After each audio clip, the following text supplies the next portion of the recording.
Welcome into the KSR Football Podcast. Nick Roush, Freddie Maggard, Adam Luckett, and Drew Franklin. We're here. We're back. We're ready to rock and roll. Thanks to our friends at Justice Dental.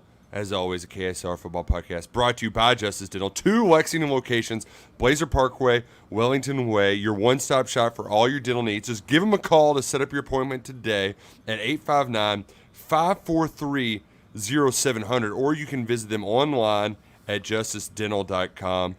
You can even send them a text message at that number. How easy is that? Questions, they got you covered. Doc Thompson, Dr. Justice, they're the best. They'll hook your oral health up, whether you need to straighten them teeth out, fill your cavities, or, I don't know, fill out a bracket. They probably got some NCAA tournament advice, maybe some college football takes. I know Doc Thompson has a heck of a tailgate. Maybe he'll invite you to his tailgate this fall. So go see our friends at Justice Dental and hang out with us on the chat. Like Tyler Thompson is right now, just reminding us of how great Joyland was. That was a joyful time down at Nashville where we made it back, but I did thoroughly enjoy the burgers and fries and even a breakfast sandwich at Joyland. I like that you snuck in an extra Joyland that I didn't know about. Got some breakfast. I did 2 dinners there, but didn't get a breakfast. Very proud of you.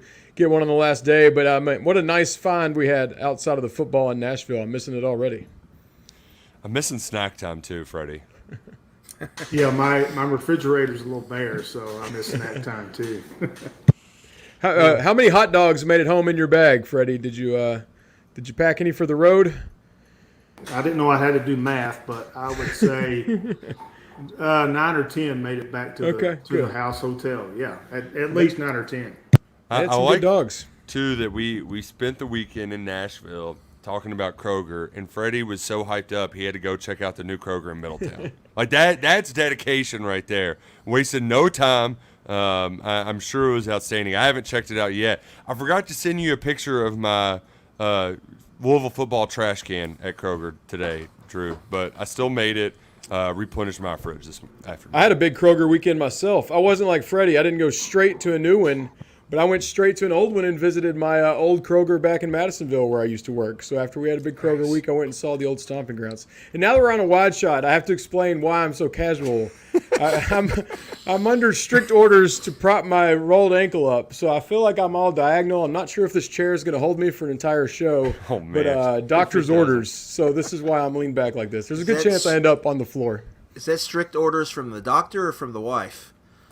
The wife's still at work. I can't wait for her to come home and make fun of me for everything that transpired today. So surely you injured your ankle doing something like a strenuous activity, right? Oh, yeah. I was doing this thing called walking out the front door, and where the rug is on the hardwood, it can be a little slippery. I've even addressed it in the past, like, hey, we should do something about that. That's slippery. And today it finally took me down. I was running, and then I just buckled left ankle. It just gave. That's about like waking up. I woke up and I slept wrong, and I couldn't.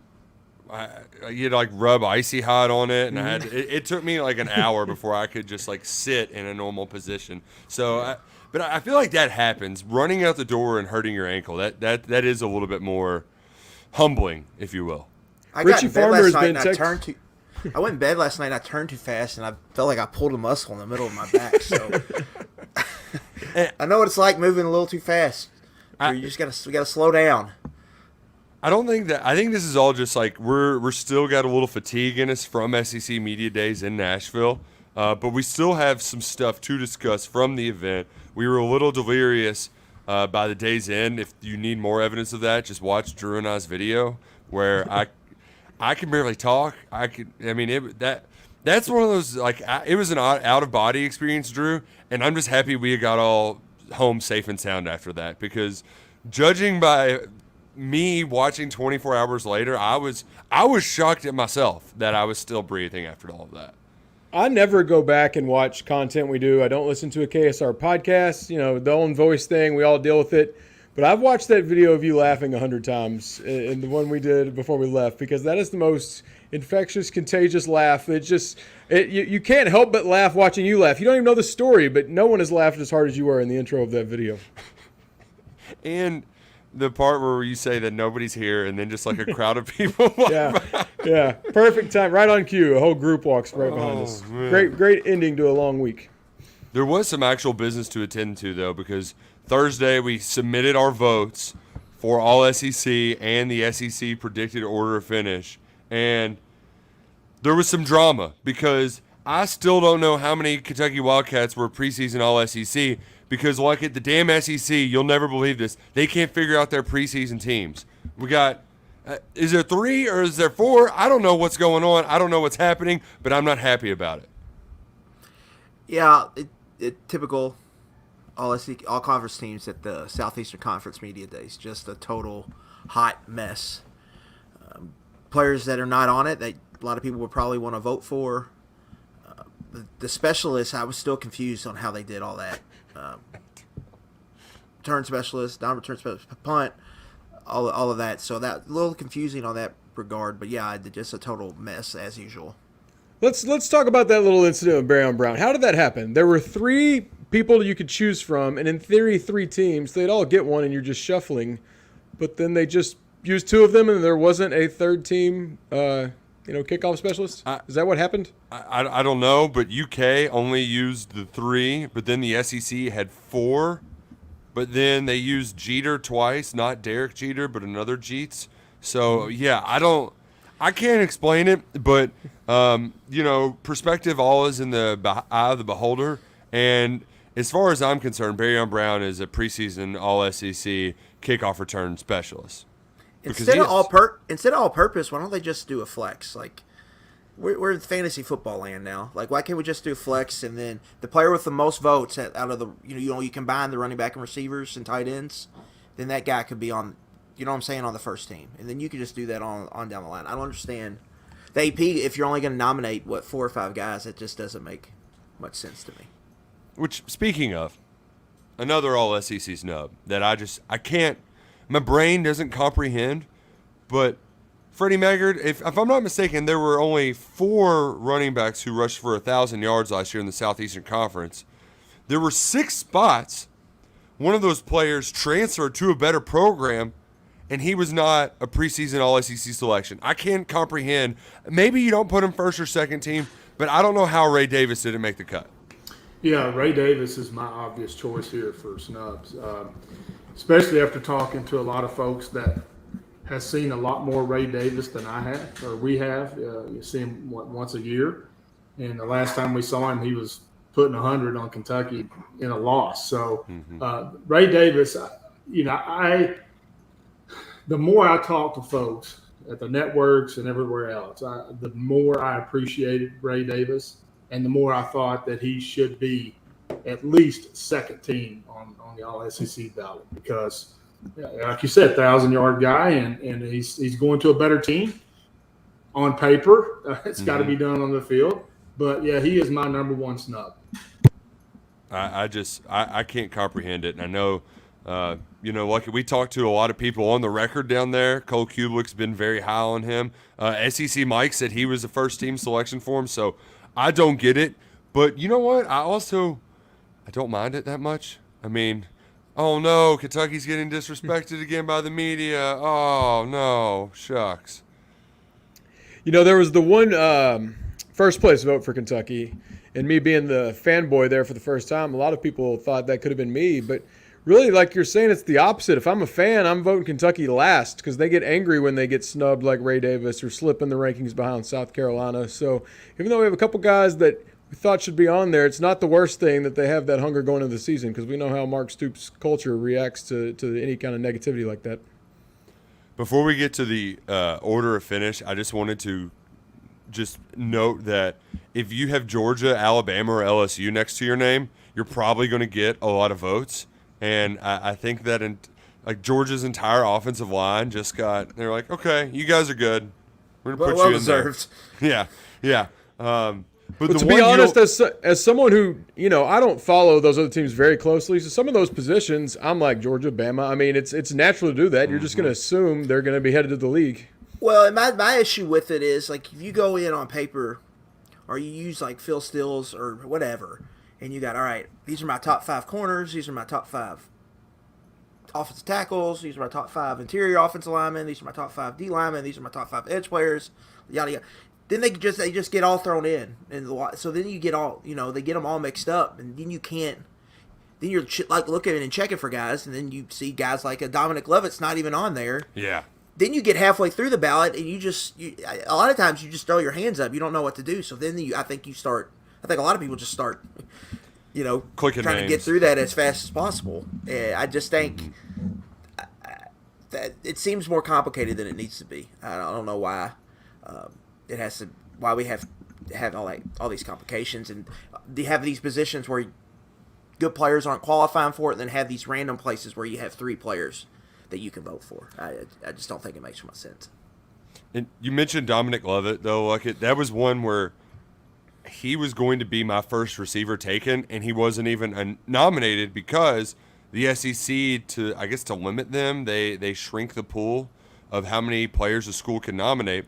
Well, he was a transfer, but he led the league in receiving last year. But since he's a transfer, programs like, they don't want to give them, too much credit, I guess. Kirby wants to keep him humble or something like that. And it all just goes to show just how stupid all this is. This can be very dumb, but it's great fodder. It's fun. We talk about it. We get to play the disrespect card, but it is just really stupid. Really. Before we move on, it is dumb. I made up a segment I wanted to bring in about this. We like impromptu segments. So yes. How about we play? What's the most Homer Kentucky thing you did with your ballot? And I'll speak for Freddie because we did it together, and he might have another. But Freddie and I definitely logged a Dane Key first team. I don't really know that if I were being completely honest, I would have done that. But I know of at least 2 votes Dane Key got as a first team wide receiver. Eli Cox was an SEC all SEC offensive lineman for me. I mean, you go. got eight to pick from. I'm gonna put Eli Cox on there.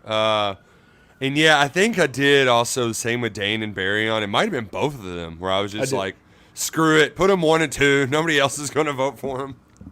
Yeah, Barry on, I had him as well. I feel like Dane was more of the reach there, but yes, I had the duo. Yeah, I had Trevor Wallace as my one of my linebackers. That was Homer, but that's also how are we? Is the all SEC team for production from last year, or are we projecting? Like Joe Milton was second team all SEC by the voters. Yeah, that's projecting from last year, right, to this year. So I said, okay, Trevor Wallace, I think at the end of the year is going to be an all SEC player. So I put him on my ballot. It counts just the same. Mm-hmm. Yeah. I had actually a different lineman on my team. I just think Kenneth Horsey's played longer than Cox. I think he's been better when he's played. So I had him in over Cox, and then Deion Walker was first team defensive lineman for me. I'm sure he was for you all as well. I don't think Kenneth Horsey's a homer pick either, Luckett. If you do the purely guards, he's one of the 2 or 3 best guards in the conference. Yeah, I was that's why I'm saying I was surprised that Cox got in over him. I think that was a lot of he was just there. Yeah. They know folks. the name. Yeah. I mean, if you dig in at all, Horsey started like 30 games or whatever. He's played tackle, he's played guard. This will be his 4th year as a starter. If those are the most Homer things you did, I was the most Homer ever because I did everything you just named. I also did Eli Cox, Horsey. Well, the order of finish, I wasn't too Homer with that, and I was surprised that I thought it would be in contention between Kentucky and Florida as who would be up next after Tennessee. But wouldn't you know, the darlings of the Southeastern Conference, the off-season MVPs, Shane Beamer has the Gamecocks back, had them ahead of Kentucky at number 3, the Cats 4th, and in a distant 5th, Florida. And Freddie, it's one of those things where we kind of joke about it year after year, but I mean, I guess because Spencer Rattler didn't come up there and he wasn't the QB1 little poop head we saw at 16 years old in the documentary. I guess because he was just an adult, that they were just you know what, South Carolina's got it figured out. I'm going to vote them 2nd or 3rd in the SEC. I didn't understand it. Yeah, no, it's an annual occurrence, right? I mean, it's a rite of passage. It's it's like when you get your media credential, you also log a vote for South Carolina to be second East or third. That's what happened. But I think they're just looking at beating Tennessee and beating Clemson and playing, scoring all those points against Notre Dame. So I think that it's recency decision there. But Spencer Rattler has been really good and he's been really bad. So there's really not a lot in the middle there. But yeah, I think that that Beamer wins over the room, and that's what happens. Luckett, have you heard from the league office after ranking South Carolina 9th in your new power rankings on KSR Plus today? I feel like you're going to get fined for that. I'm just waiting for the Shane Beamer at DM at this point. Oh, that's coming. No, I mean it'll be on TikTok. Let's rewind something. There was 8 first place votes for Vanderbilt, and one of those had to be the guy leading this podcast. I thought I was being a homer, putting them 6 ahead of Missouri, but apparently I wasn't homer enough. I guess we talked to somebody from Vanderbilt that said he was one of 3 media members there. Maybe the national TV people, they got a vote, so they were like, screw it, we'll put Vandy first. But even the sauce drinking, I was drinking the Vanderbilt Kool-Aid. I couldn't put them higher than 6. I don't know how one. I mean, we didn't even get the line from Clark Lee about being the best team in college football this year. I don't understand it. I don't get it. I like Vanderbilt. I think they're going in the right direction. First place votes. I mean, come on. Do we watch football? Goodness gracious. The media, the SEC media has lost their fastball. That's the only explanation. I have a conspiracy theory. Hit me. So it's popular take for people is that this event has gotten too big, so you can't get any access. What if the head honcho journalists are trying to self-sabotage media days and just voting crazy Vandy, so they'll kick some of the lower people out? I could see that. Like The Athletic, they had a or meeting beforehand. Tim Smith, who's been a columnist for 28 years in Huntsville, Alabama, or wherever. It wouldn't be Don't you Drew think the DeArmond, league would WCZN. probably? I don't think they do anything about it, but don't you think the league might even just look to see who the 8 are? Because I'm sure on the back end that they're able to do that. You can't let Vandy show up and have 8 like that. As a fanboy, that needs to be addressed next year. Like, listen, I get it. If you want to have a vote, be serious about it. How many is Texas and A&M going to get next year? It's going to be dangerous. Yeah, it's going to be dangerous. But it does. To go back to what I said earlier, though. I mean, I don't have the list of everything in front of me, but was there one first-team All-SEC selection? I mean, I love a good Kentucky flying under the radar, and this is the perfect media days to fly under the radar because I'm not trying to toot my own horn here, but was anybody talking about anything except Mark Stoops shaving his head on Thursday? Wasn't the... It was a very under the radar SEC media days for the Cats. I will say, though, in kind of small talk conversations I had around the event, a lot of people were high on Kentucky. With Devin Leary, Liam Cohen, yada, yada, yada, on down the line. So there wasn't a lot of buzz for them, but overall I just think there wasn't a lot of buzz for the event. It was in the ballroom. It was pretty boring, for lack of a better word, for most of the 4 days. But I did think in the smaller conversations we had with people around who covered different teams and some on a national scale, I did think there was a lot of positive vibes for Kentucky. I don't know if you all kind of got the same feedback or not. Yeah, I heard positive things about. Oh, go ahead, Freddie. I did, Adam, and really last year with the Alabama quarterback and linebacker, you had 2 not only stars in the league but national level stars, right? I don't like going back to the ballot. Other than Quinshon Judkins, for the automatic, these are first team stars. I mean, I thought the event lacked buzz overall, like you said, Adam, but it could have been because there were no big name stars there. across the league. So that could have had something to do with it. But, with the ballot, the Ole Miss running back and then the tackle at Alabama, there's a few, and then half the Georgia defense and half the Georgia offensive line, there's not a lot of surefire first-team all-conference players. You got a few stars, and it's all jumbled up. So I think that could have had something to do with it. I don't know enough about the other defensive linemen in the conference, but I was pretty surprised that Deion Walker wasn't first team. I mean, some publications had him all second team last year, and now he's coming back. So, but what do I know? Yeah, Mason, is it Smith? I get Mason Moore and Mason Smith from LSU mixed up. Mason Moore, Kentucky baseball pitcher. Mason Smith. Yeah, and he's similar to Walker, but he just got hurt in the first game of the year. Yeah. So, yeah, people and then expected him to come back. And the one for me where I didn't have Stackhouse, I think, was the one that kind of jumped Deion, I think, in the rankings. But everyone down in Georgia says he's awesome. Yeah. I bet if you got the raw votes, I bet Walker was probably fifth there. I would imagine. So I mean, he'll be in the mix as long as he has a good year. I think to be one of the better interior players in the conference.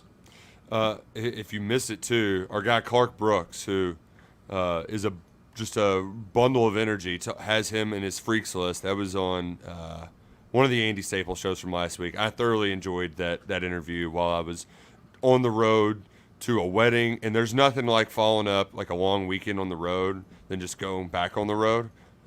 So that the road from Cincinnati to Columbus too, you'll never believe this. Not a lot going on. Just not a lot happening. Yeah. We both married into Ohio. We got to spend more time there than we want to. Yeah.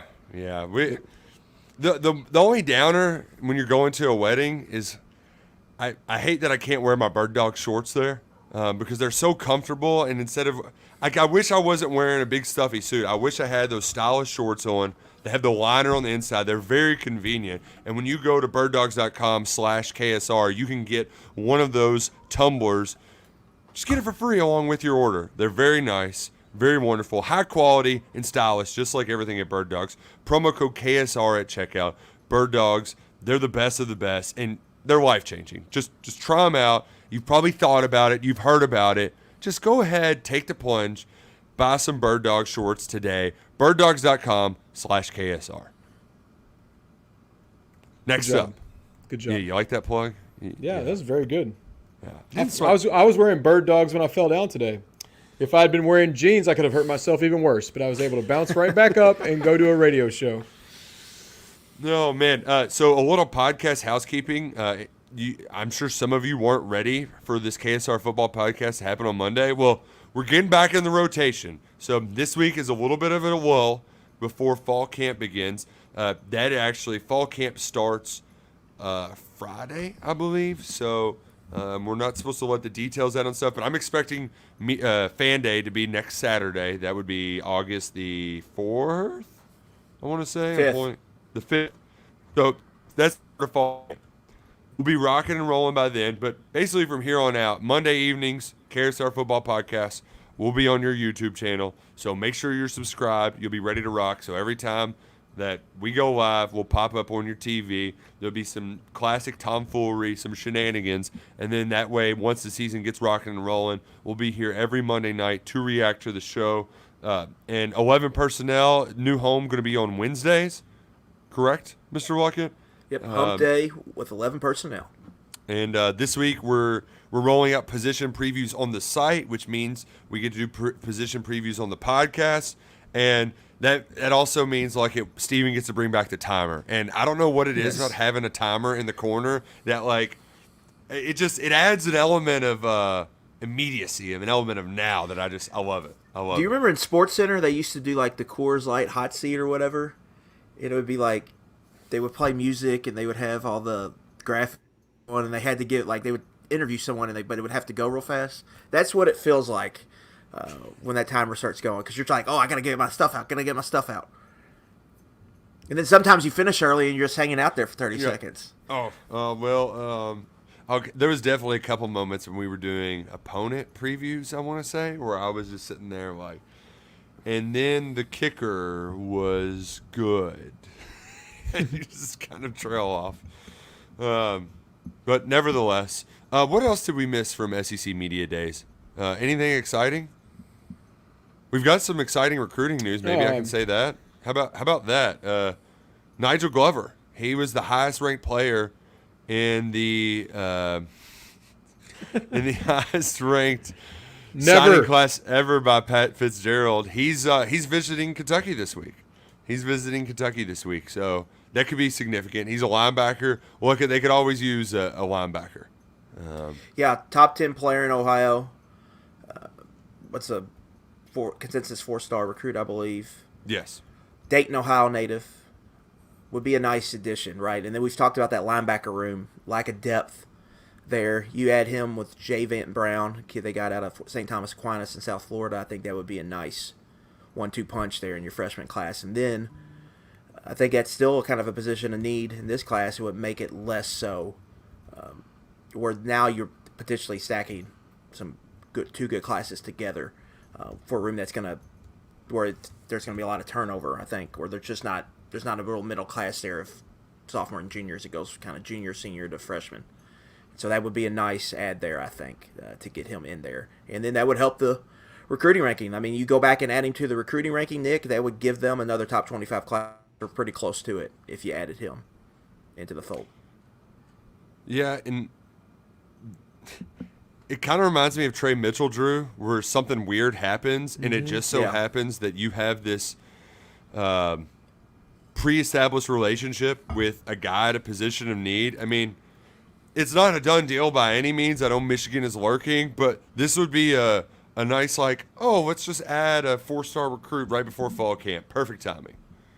Yeah, and if it does work out and he ends up at Kentucky, let it be another one on the list where Vince Marrow or whoever has just, you've lost, but you've maintained that relationship. We've seen it several times. Heck, Wandale Robinson was that way. A lot of coaches get bitter, cut off communication completely, but Kentucky, they always keep those relationships, and sometimes those players come back around, and it's good to have always kept in touch and stayed positive with them. And hopefully this can be another one where it works out that way, even though it took some unique circumstances for it to open up. Yeah, and some weird ones, too. I don't really want to get into that. But that's unique, illegal, criminal.